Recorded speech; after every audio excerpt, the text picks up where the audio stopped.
എൻ്റെ പേര് അബ്ദുൽ വഹാബ്. ഞാൻ മസ്കറ്റിലെ വ്യാപാര സ്ഥാപനങ്ങൾ നടത്തുന്നതാണ്. ഞാനും എൻ്റെ മോനും. ഗേറ്റ്, ഡോറ്, അതുപോലെ തന്നെ ക്യാമറ, എല്ലാ ഓട്ടോമേഷനുകളും ചെയ്തിട്ടുള്ളത് സ്നോബൽ എന്ന കമ്പനിയാണ്. ഈ ഗേറ്റ് രണ്ട് രീതിയിലും ഓപ്പൺ ചെയ്യാൻ പറ്റും. ഇത് ഫോണിലും അതുപോലെ തന്നെ റിമോട്ടിലും നമുക്ക് ഓപ്പൺ ചെയ്യാം. ഈ ഫോണിൽ എൻ്റെ മക്കളെ അടുത്തും എൻ്റെ വൈഫിൻ്റെ അടുത്തും എല്ലാവരുടെ അടുത്തും ഫോണിൽ ഇത് തുറക്കാനുള്ള സിസ്റ്റം ആക്കി തന്നിട്ടുണ്ട്. ഇതിപ്പോൾ നമ്മൾ ഡോറ് ക്ലോസ് ചെയ്യാണ്. ക്ലോസ് ചെയ്തപ്പോൾ നമ്മൾ പെട്ടെന്ന് ഇങ്ങോട്ട് കടന്നു വന്നു.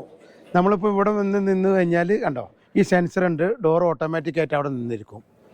അതുപോലെ തന്നെ ബാക്കിലോട്ട് പോകും. അപ്പോൾ കുട്ടികളൊക്കെ മുന്നിൽ വന്ന് നിന്നാലും ഇതുതന്നെയാണ് സ്ഥിതി വരുന്നത്. അപ്പോൾ കുട്ടികൾക്കൊന്നും പേടിക്കേണ്ട ആവശ്യമില്ല.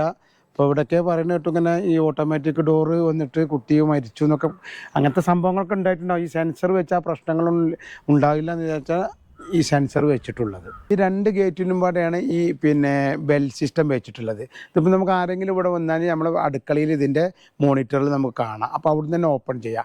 അതുപോലെ തന്നെ ഇത് നമ്മളെ ഫോണിൽ നമുക്ക് സെറ്റ് ചെയ്തിട്ടുണ്ട്. ഈ ഡോർ ഇപ്പോൾ അടഞ്ഞ് കിടക്കുക കണ്ടോ, ഇതിപ്പോൾ അടഞ്ഞ് കിടക്കുക. ഇതിപ്പോൾ നമുക്ക് തുറക്കാൻ പറ്റില്ല. അപ്പം നമുക്ക് അത് ചെയ്യണത് നമ്മൾ ഫോണിൽ ഇതിപ്പം കണ്ടോ തുറന്നു. ഇനി ഇതുപോലെ തുറന്ന് പോരാ. നമുക്ക് ഇത് ലോക്ക് ചെയ്യണമെങ്കിൽ ലോക്ക് ചെയ്യാനുള്ള സിസ്റ്റം ഉണ്ട്. ഇത് കണ്ടോ, ഉള്ളിൽ നിന്നും പുറത്തുനിന്ന് നമുക്ക് ലോക്ക് ചെയ്യാനുള്ള സിസ്റ്റം ഉണ്ട് ഇതിന്.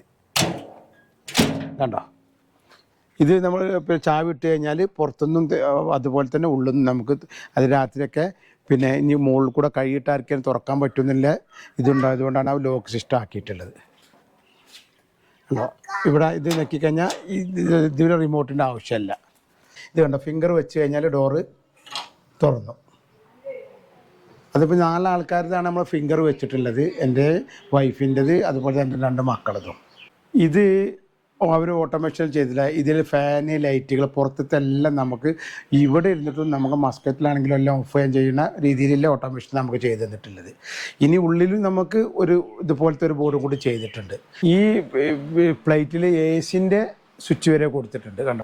ആ ബെല്ല് ഞെക്കിക്കഴിഞ്ഞാൽ നമുക്ക് ഈ ഡിവൈസിലാണ് നമ്മൾ കാണുക. മോണിറ്റർ തുറന്നു കഴിഞ്ഞാൽ കണ്ടോ, അവിടെ ആരാ പുറത്ത് ആളുണ്ടെന്നുണ്ടെങ്കിൽ നമുക്കവിടെ കാണും. ഇപ്പോൾ അവിടെ ആരുമില്ല. ഇതുപോലെ തന്നെ നമ്മളവിടെ ബെല്ലടിച്ച് കഴിഞ്ഞാൽ നമ്മുടെ ഫോണിലും വരും. ആരെല്ലാം ഫോണിൽ ഞങ്ങളതിൽ സെറ്റ് ചെയ്തിട്ടുണ്ടോ അവരുടെ ഫോണിലെല്ലാം ഇത് ബെല്ലടിക്കും. സ്ഥലത്തില്ല, നമ്മൾ വീട് അടച്ച് പോയിട്ടുണ്ട്. എന്നിരുന്നാലും ഇവിടെ അടിക്കണം അതേ സമയത്ത് നമ്മുടെ ഫോണിൽ അടിക്കും. ഇപ്പോൾ കറണ്ടിൻ്റെ ബില്ല് നോക്കാൻ വരികയെന്ന ആളാണെങ്കിൽ ഗേറ്റ് തുറന്നു കൊടുക്കണമെങ്കിൽ അവരുടെ ആവശ്യത്തിനാണ് വന്നിട്ടുണ്ടാകുമ്പോൾ ഗേറ്റ് തുറന്നു കൊടുക്കുക. അതുപോലെ അവർ പോയി കഴിഞ്ഞാൽ നമുക്ക് നമ്മുടെ ക്യാമറകളിൽ നോക്കിക്കഴിഞ്ഞാൽ പോയിട്ടുണ്ടെന്ന് അറിയാം. അപ്പോൾ നമുക്ക് ക്ലോസ് ചെയ്യുകയും ചെയ്യാം. ഇപ്പോൾ നമുക്ക് കാണിക്കാനുള്ളത് നമ്മളെ മോണിറ്ററാണ്. അത് ക്യാമറ നമ്മൾ 6 ക്യാമറ ചെയ്തിട്ടുണ്ടല്ലോ. ആ 6 ക്യാമറയിൽ നമ്മൾ ബെഡ്റൂമിലാണ് ഇത് സെറ്റ് ചെയ്തിട്ടുള്ളത്. നമ്മളെ മെയിൻ ബെഡ്റൂമാണ്. അപ്പോൾ നമുക്ക് ഇതിൽ ഏതെല്ലാം ഭാഗത്ത് ആരെല്ലാം വന്നിട്ടുള്ളതെല്ലാം നമുക്ക് കാണാം. രാത്രി ഇതുപോലത്തെ, ഇത് പകലത്തെ വിഷ്വലാണ്. രാത്രി ഇതുപോലെ തന്നെ ഡേ നൈറ്റ് ക്യാമറ വെച്ചുകൊണ്ട് രാത്രി നല്ല പകൽ പോലെ തന്നെ നമുക്ക് കാണാം ആരെല്ലാം നമ്മളെ വീട്ടിലോട്ട് വരുന്നുണ്ട്. പുറത്തിൽ കണ്ടോ, ഇതാണ് റോഡിൻ്റെ അതുവരെ കാണാം. റോഡിൻ്റെ താഴ്ഭാഗം വരെ കാണാം. അവിടെ മരം ഉണ്ടായതുകൊണ്ടാണ്. പിന്നെ അത് ഫ്രണ്ട് ഈ 6 ക്യാമറ തന്നെ നമുക്ക് ധാരാളമാണ്. ബാക്ക് സൈഡിൽ കൂടെ ആര് വന്നാലും ഈ അടുക്കളൻ്റെ സൈഡിൽ ആര് വന്നാലും എല്ലാം കാണാനുള്ള സൗകര്യമുണ്ട്. കണ്ടോ, ഇവിടുന്ന് ആ ഗേറ്റ് വരെ കാണാം. കണ്ടോ, ഫ്രണ്ട് ഗേറ്റ് ബില്ല് ആരാ വന്നിട്ടുണ്ടെന്നുണ്ടെങ്കിൽ അത് അവിടെ ഓപ്പൺ ചെയ്തിട്ടുണ്ടെങ്കിൽ അതുവരെ കാണുന്നതിന് നല്ല ഹൈ ക്വാളിറ്റി ക്യാമറയാണ് നമ്മൾ വെച്ചിട്ടുള്ളത്.